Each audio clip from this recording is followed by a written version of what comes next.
Hey Waffle Gang, I do hope you're well. My name is Mark and today we're checking out some more relationship stories, and if you do love a Reddit story, why not consider hitting that like, subscribe, maybe that notification bell too, and let's crack on with today's first story. Now, before we do get into it, so you can make the choice to skip the story or not, totally up to you. Timestamps are always down in the description and along the timeline below, but it does contain mental health, schizophrenia, psychosis, delusions, death, and suicide. As I said, if you do want to skip, please feel free to do so, but now we're getting started. So the title of the story is Sister-in-law told my ex with schizophrenia the time and location of my baby shower. This story needs a lot of background to fully grasp how severe everything is, so buckle in. My ex-boyfriend Jake, 27 male, and I, 27 female, broke up a few years ago. We'd been together for over 5 years and we were thinking about marriage and buying a house together. In the last year of our relationship, everything fell apart. Long story short, he had a sudden psychotic episode and was placed in a mental health facility attached to the hospital. This is in Australia for your information. For his safety. Following this, his entire personality changed and he developed delusions, hallucinations, and paranoia, which never went away. A large part of his paranoia revolved around me controlling people around him and thinking I was trying to make him look crazy. He also constantly accused me of cheating on him and told me many times that he hated me. He was let out of the hospital after some time and I took responsibility for him. This change in him was heartbreaking. He was eventually diagnosed with schizophrenia. I did everything I could to be there for him. I went to all his mental health appointments and stayed up at night to make sure he didn't leave the house alone. He was prone to wandering out at night when experiencing psychosis. Things became too much for me to handle. He became angry and his paranoia about me made it impossible to help him. He didn't trust me to be close to him, but at the same time, he didn't want me to leave his sight as he was convinced I was cheating. When he seemed to be doing a little better mentally, I broke up with him. I waited until I felt he would be okay on his own and helped organize for him to move back in with his parents. I was filled with guilt for that decision, but it was the right choice for me. I was struggling. For months, I received no love and was used as an emotional punching bag. I did my best. He wasn't the same person anymore, and his resentment for me was intense. Obviously, this isn't the full breakdown of his mental health issues, as a lot of the things he went through are very personal. I never blamed him for what happened, but I needed to be happy and did what I needed to. It was a messy breakup, but it went better than expected. We kept talking for a little while as friends. I think the entire time we kept in contact, he assumed we would get back together at some point. I continued helping him when I could. When I started a new relationship with my current partner Sam, 30 male, Jake had a really bad psychotic episode and threatened both of us. He accused me of cheating on him with Sam before we broke up, which makes no sense as I met Sam after we had broken up and sent both of us intense messages. I managed to contact Jake's family, who got him the help he needed. Following this, I cut all contact with Jake. It was obvious that we couldn't maintain a friendship anymore. The only slight connection I have to Jake is my brother's girlfriend Jess, 29 female. Her and Jake have been friends for years and have maintained their friendship. She knows the entire background to our relationship and never chose sides. I would say I am close with her. We've always been friendly. It always made me happy to know that Jake still had a good friend to confide in. Shift forward to March 2022. I got pregnant with Sam's baby in January and was 3 months pregnant. I had just told my family and close friends about the pregnancy. I told everyone to keep it quiet as I didn't feel ready to publicly announce it. I was incredibly emotional, nauseous, and in no state to deal with any potential fallout at that point. Less than 24 hours passed after telling my side of the family, and I received a phone call from Jake. He'd found out I was pregnant and left a voicemail saying he would be filing for custody of the baby. Obviously, he was in a psychotic episode, so I ignored his calls and let his family know that he had reached out to me. By this point, it had been over a year since we had even spoken. He has no idea where I live or work, so I'm not worried about him showing up physically to confront me. I knew the only way he could have found out would have been through Jess. I called and confronted her about it, and she admitted to it. She was extremely apologetic and said she didn't think it would matter. She thought he would be fine with the news and said he deserved to know. I was upset by this, but I hadn't explicitly told her not to tell Jake, so it could have just been a mistake. Even though I told her to tell no one, I bit my tongue to keep the peace. I forgave her, but made it very clear that she shouldn't tell Jake any more information about me or the baby. She agreed it wouldn't ever happen again. I didn't hear anything from Jake for months. Last weekend was my baby shower. Sam and I had the baby shower together. It was more of a party than a traditional baby shower.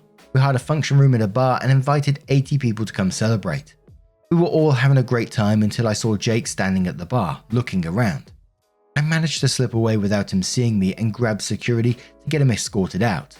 The area had been roped off for us as a private function, so I simply told them he hadn't been invited. I watched as security approached him and asked him to leave. He was furious and started yelling, demanding to talk to me before he would leave. Sam and several friends went over to him to try and talk him down, but it only escalated. He screamed at Sam, claimed that he was the baby's real dad and that we had never really broken up. At this point, I left to hide in the ladies' room until my mum came to let me know Jake was gone. It eventually left after a little more screaming. I was mortified and we cut the baby shower short. I couldn't stop crying. It's now been a few days and I confronted Jess. She is the only person who would have possibly told him the location and time of the baby shower. I wasn't as kind on the phone with her this time. She admitted telling him and apologized, but said, how could I keep this a secret from him? I was furious and told her that she would no longer receive any news about me or the baby and that I would cut her out of my life. I'm not proud of it, but I screamed at her. I couldn't believe how irresponsible she had been. It wasn't her news to share. My brother called me after and asked me to forgive her. He knew she was wrong, but he didn't think he should also be punished for what she had done. He knew that by cutting her out, I also wouldn't be telling her any news about the baby. In part, he thought I should blame Jake for his reaction and not Jess, as she hadn't known he would show up. Damage was already done and I should let it go. I honestly don't blame Jake for what happened. He is mentally ill and needs help. It's not his fault, and I know he will regret all of this when he comes back to a more clear headspace. I told his family what happened and they told me he was readmitted to the mental health ward. He had threatened to harm himself if he wasn't allowed to see my baby. Regardless whether I think he is at fault, I definitely don't feel safe with Jake now. I have a child to think about and him thinking it is somehow his is pretty scary. I haven't budged with Jess or my brother. My family all think I should forgive her so my brother can meet his niece/nephew. We don't know the sex. But I just can't trust her. She already broke my trust once and I'm furious. I could have been hurt if Jake had confronted me at the shower. So many things could have gone wrong. I don't know what to do. I'm heartbroken that my brother may not get to meet this baby for a while, but I'm scared that she could tell Jake information about the baby that could put us in danger. My parents and other family members have all agreed not to tell Jess or my brother any information about the baby upon threat of also being cut out. I just don't know how long I can feasibly cut them out before I crack. Sam is obviously on my side with all of this. If it wasn't for him, I'd be in a much worse state. Any advice would be appreciated. I'm finding it hard to stick to my guns on this and worry that news will leak to Jess from other family members. My parents were particularly hesitant to promise not to tell my brother when the baby is born. Wow, what a situation Opie is in, and my first thought is you need to prioritize your safety and the safety of your baby first and foremost. I can't imagine the stress and feelings you're going through dealing with someone with a severe mental health issue. So like I said, you need to prioritize your family and cut out people like Jess, who's likely to leak information, especially your location and things like that, and keep feeding Jake this information so he's turning up places and creating a danger to you. And I think the same goes for anyone who chooses to leak information out. I'd really like to know what is going through Jess's head in this situation to think that's the right thing to do, telling him this information in the state that he's in. And fair play to you for your compassion towards Jake in this situation, recognizing that he needs help, but it still doesn't forgive what Jess is doing. And your brother as well, asking you to forgive her after what she's done. It's just blown away by how you can do this and then think everything's forgiven with a simple "I'm sorry." The danger she could have put you in is just absolutely mad. But Candy Master says no sympathy for the sister-in-law at all. I think you did and are doing the right thing. Would not budge in any way. What a reckless thing to do. She's lucky he just screamed and left. If I was your brother, I'd be screaming at her too. Insane. ATV says, I'm so sorry you're going through this. I feel bad for you and your partner, and also for Jake, as he is obviously struggling mentally to hold on. Jess, on the other hand, needs to be permanently cut off. What she is doing is putting not only you and your baby in immediate danger, but she's also putting Jake in danger of himself. She's purposely triggering his weaknesses, and I'm not sure if she thinks this is a game or not, but it's flat out evil of her. His family needs to know about her and her toxicity if they want to help Jake. Winter says, your sister-in-law is the mental one. He deserves to know. I couldn't keep it a secret from some person that's not part of your life and never will be again. Why on earth would this person deserve to know anything? What the fuck is wrong with her train of thought and rationality? Why does she even talk to him at all? She deserves to be cut off. She can't be trusted clearly, as she's proven twice in a short period that she's an idiot. I'd cut her out too. She seems like an awful person. The Lady Musketeer says she made a mistake is not sufficient.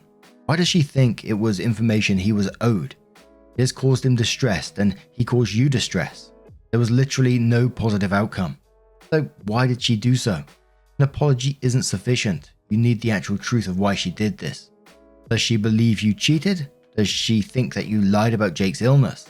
Is she one of those special snowflakes who doesn't believe in mental illness? Does she want to break you and Sam up? Does she just hate you? Keep no contact with her. Always. She's 100% unsafe for you, your baby, and your relationship. Tell your brother that you will only consider removing no contact with him if he can produce a genuine explanation for why his wife did what she did. None of this middle school he was owed the information bullshit either. It makes no sense for an ex where the relationship is years in the past under normal circumstances. Never mind when said ex is an unstable schizophrenic with a fixation on you. Frankly, if you can, ask for exact copies of whatever messages went back and forth between her and Jake. I'm honestly wondering if she's been winding him up given how agitated Jake has been on contact. It may also be worth contacting Jake's family and advising them to block contact from her to him, as she is the one feeding him information that is detrimental to his recovery. And one final comment from Strick, who says, OP, what your family has to understand and what might also help you stick to your guns if you remind yourself of it is that it is not about forgiveness. It's about trust. That person has broken your trust not once, but twice, and she did not simply do something that you asked her not to do. She put you and your immediate family in danger, because either she didn't care or because of a lack of judgment or both. Either way, you may forgive her or not, but that doesn't change the fact that you understandably see it as necessary to cut her out, because you can't trust her on a fundamental level. I don't really see what else you could possibly do. The OP's first update comes in and says, after I, 27 female, made the post, I was overwhelmed by the response from everyone. Thank you all for the amazing advice I received. It definitely put everything into perspective for me and made me take things more seriously. Decided I should post an update as I received a lot of messages asking what had happened. I received a lot of comments doubting the motives of Jess, 29 female, and unfortunately you guys were right. So I had my baby earlier than anticipated. I'm happy to announce that Sam, 30 male, and I now have a beautiful son. He's currently 10 weeks old and was born at 38 weeks. We're absolutely smitten with him and couldn't be happier. Not long after I made my original post, Sam and I moved into a new house. We'd been living in a one-bedroom apartment and decided we needed more space for our growing family. Part of our decision on our house was that it was further away from my brother and Jess. Our apartment had only been a 5-minute drive from them, and I felt uncomfortable knowing that Jake, 27 male, could potentially be visiting and we could run into him while walking the dog. I also didn't trust that Jess hadn't told him where we lived. Our new house is now a 45-minute drive away from them, and I feel much safer. We didn't tell them the location of our new home. We'd been living in our new house for about a month with no issues. I heard from Jake's family that he was on an extended mental health hold at the hospital as his psychotic episode was not subsiding and he refused to take his medication. I also warned them about his relationship with Jess and they seemed to take it seriously. They would keep an eye on them and told the hospital that she was not to be allowed visitation with him. My family stopped pestering me to forgive Jess. My mum had a heart-to-heart with me and finally understood why I had to cut my brother out. I didn't hear anything from my brother. Apparently my mum had stepped up and had a conversation with him about the severity of what Jess had done. It broke my heart to push my brother away as we had been so close. But after reading all of your comments, I knew I had to be responsible and keep my baby safe. Unfortunately, things didn't stay so calm. After a few months, I received a call from Jake. He had finally been released from the hospital and was embarrassed about his behavior at the baby shower. He told me that he knew the baby wasn't his. He cried and asked to speak with Sam. He wanted to personally apologize to him. Sam didn't want to talk to him. I told him I forgave him. I knew it wasn't his fault and that we should move on. I was also very firm with him and told him that under no circumstances would I let him around me or my baby. If he tried to contact us, I wouldn't hesitate to call the police. He accepted that and our conversation ended. About 2 weeks later, Jake showed up at Sam's workplace, demanding to speak with him. He had a short conversation where Jake broke down in tears and begged to be forgiven. From what Sam told me, he didn't seem too stable. In his apology, he said, "I'm sorry for confronting you in public like that. I should have spoken to you privately. Clearly, you didn't know the baby isn't yours and you were humiliated in front of your friends." Paraphrasing here. Sam didn't want to provoke him, so said he accepted his apology and asked him to leave. Sam then called me to let me know what had happened. I was shattered. Obviously, Jess had told him where Sam worked. I called Jake's family to let them know what had happened. They told me the next day he hadn't come home and were extremely worried. He wasn't meant to be driving as his license had been suspended. He'd been caught speeding several times. He had taken his mum's car without her permission. A few days later, he was found by police in a building that was under construction, completely out of it and confused. He had driven 20 hours away from our town. He was taken to the local hospital and placed in their mental health ward. His family flew up to retrieve him. To this day, I still haven't heard any updates on Jake. I assume he is still in a mental health facility. His family always updates me when he is released. After all that, my brother called me and asked if he could meet up with me for lunch one day. He sounded upset on the phone, so I agreed. We met at McDonald's. Then he told me all the crazy stuff that had happened with Jess. Apparently when Jake got out of the hospital following the baby shower incident, he had shown up at their house to see Jess. My brother was really worried because he could tell that Jake was in a manic episode. He kept an eye on Jake while he visited and noticed that he was being extremely touchy-feely with Jess, who started to seem flirty with him as well. It made him really uncomfortable, so he made an excuse about him and Jess needing to go to a friend's house. When Jake left, him and Jess had a massive fight. He confronted Jess about the flirty behavior and she was extremely defensive. She flat out denied that she'd been flirting or that Jake had been touching her at all. My brother decided to drop it. Not long after, we later realized this had happened on the same day that he had gone to Sam's workplace. Jake showed up at their house again, but this time Jess was at work. My brother worked from home. Jake told him that he was in love with Jess. He confessed that they had been sleeping together and showed him a bunch of text messages between the two of them to prove he wasn't making this up. My brother asked him to leave. When Jess got home, he confronted her. At first she tried to deny it, but eventually confessed. She begged my brother to forgive her. She had realized after his outburst at the baby shower, she didn't love him. My brother was furious and told her to stay with her parents for a while. Ever since then, he hasn't heard from her. It's been months now, and it looks like things are over between the two of them. My brother feels terrible about what Jess did to me. Although I want to let him back into my life fully, I still don't trust that he won't eventually get back together with Jess. The two of them haven't officially broken up, and until that day comes, I won't be sharing my address or photos of our son with him. So far, my brother has met our son once at my parents' house. I still don't know why Jess decided to tell Jake about my pregnancy, but I'm so glad she isn't in our lives anymore. I haven't heard anything from her or Jake since. I'm constantly worried he could show up again.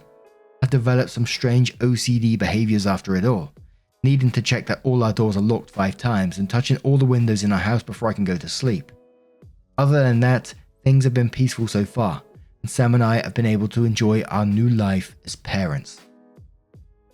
So around 5 months later, OP updates and says, I saw so many lovely comments on the original post made by another Redditor on my situation on Best of Redditor Updates. Figured I may as well give an update as I received a lot of messages. So this is for anyone that may pass through and see this. Unfortunately, I don't have great news to share in this update. One good thing, my brother did officially break up with Jess. Our relationship is still strained after what happened, but we're able to talk and be civil now. Also, my life with Sam and our new baby has been amazing. Being a new parent is definitely hard, but I've been loving every second of it. I haven't gone back to work after my maternity leave. Thankfully, Sam makes enough that I can be a stay-at-home mum until I decide I want to go back. So, on to the news with Jake. I didn't hear anything from him or his family for a while. I heard not long after making my last post that he was on a longer-term mental health hold and then had radio silence. I took that to be a good thing. Not hearing from him usually meant he was doing better. About a month ago, I received a strange text from Jake at 2 a.m. I didn't see it until the morning. The message made no sense. He was talking about seeing someone who came back from the future, that he was being followed and needed to hide. He mentioned the movie director Christopher Nolan and how he had seen hidden messages in his movies, and he was going to win $1 million with numbers that were hidden in his movies. Honestly, I've received similar messages from him before, so I wasn't too put off by it.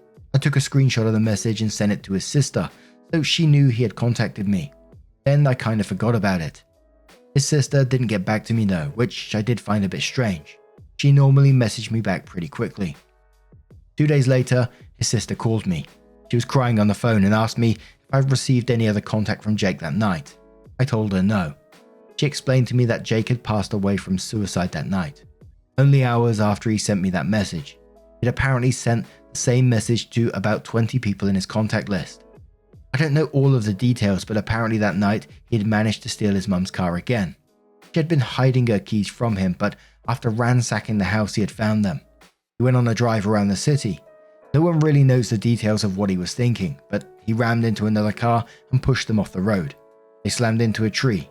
Thankfully, they weren't majorly injured.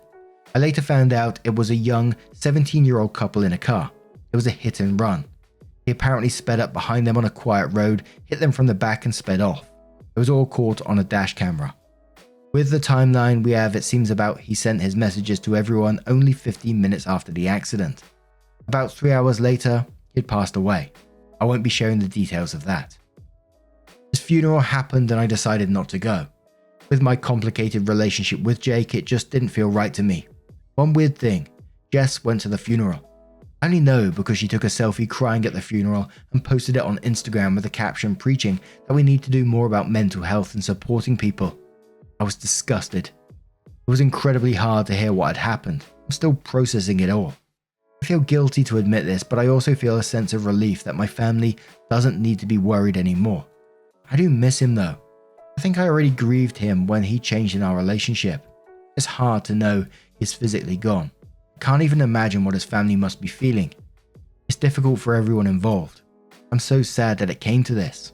Obviously, we all hoped that he would make a recovery, that one day his psychosis and mania would just disappear completely. He was a good person. Just a person that was impacted by mental health problems. I wish there had been a better outcome to all of this. After it all, I still don't understand what the fuck is going through Jess's head in all this. She just sounds like an awful person. I know it's not the point, but who the fuck takes a selfie at a funeral? Holy shit. And OP's last paragraph hit really hard, where finding out what happened, processing it, and still feeling guilty, but also having the sense of relief that their family, is just that bit safer at the same time. Whilst missing him as well, someone that you loved, whilst not wanting anything really to do with them anymore, but still wishing them a full recovery because, like OB said, he was a good person. He just suffered from mental health issues. It's an absolute tragic ending, but totally understand what OP is saying at the same time. Schizophrenia is just an absolute heartbreaking mental illness, man. But now I'm going to turn this one to you guys. What do you guys make of this situation? Let me know your thoughts down in the comments below. And just thank you so much for joining me today and getting involved in the stories. Much love to you, and I will see you in the next one. Take care.